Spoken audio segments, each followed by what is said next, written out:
খুলনার বুকে প্রথম বৃষ্টির মেঘাচ্ছন্ন পরিবেশ, চমৎকার। আরামের দিন শেষ, প্যারার দিন শুরু। কারণ 24 তারিখ থেকে শুরু হচ্ছে আমার অনার্স তৃতীয় বর্ষের পরীক্ষা। সেই সুবাদে আমি গিয়েছিলাম আমার কলেজে আমার অ্যাডমিট কার্ড তোলার জন্য। And I was think that কেননা আপনাদের আমার ডিপার্টমেন্টের একটা শর্ট ভ্রমণ দেওয়া যায়, এবং প্লিজ কমেন্টে জানান এই বিয়ার স্টাইলটা কেমন লাগছে। সুতরাং আমার ডিপার্টমেন্টটা হচ্ছে আমার কলেজের সব থেকে সুন্দর ডিপার্টমেন্ট, কেননা আমাদের department head Mohammad Abdul Malik Gazi sir নিজের হাত থেকে সাজিয়েছেন আমাদের এই ডিপার্টমেন্টটা, যা দেখতে খুবই সুন্দর এবং পরিবেশ বান্ধব একটি ডিপার্টমেন্ট। সুতরাং এটা হচ্ছে আমাদের শিক্ষক ক্যাবিনেট, যেখানে উপস্থিত আছেন আমার অতি প্রিয় কাজী মোহাম্মদ ফারুক স্যার এবং আমার খুবই পছন্দের একটি ব্যক্তিত্ব আমার প্রিয় শিক্ষক মোহাম্মদ শফিকুল ইসলাম স্যার। আমার কলেজ লাইফটা সংকীর্ণ হলেও তার স্মৃতিগুলা বেশ। এখন আপনারা অনেকে ভাববেন যে আমি একটা জার্সি পরে কেন ব্লগ বানাই, ভাই এটা আমার দুইটা আছে সেম কালার। এন্ড এটা আমার হচ্ছে অ্যাডমিট কার্ড। কি বাচ্চা কালের ছবি দিয়েছিলাম আমি। আজকের আবহাওয়াটা বলতে গেলে অনেকটাই সুন্দর ছিল, কেননা এটা ছিল খুলনার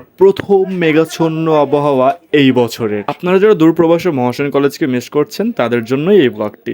এই যে আমার সকল প্রিয় ব্যক্তিরা যাদের কারণে আজকে আমি এত দূর, যাদের কারণে আজকে আমি নিলয় ব্রার। সামনের এই ভবনটাই হলো আমাদের কলেজের প্রশাসনিক ভবন। প্রকৃতির নানান সাজে সজ্জিত আমাদের প্রিয় মহাসেন কলেজ। আপনারা সকলেই আমন্ত্রিত। আল্লাহ হাফেজ।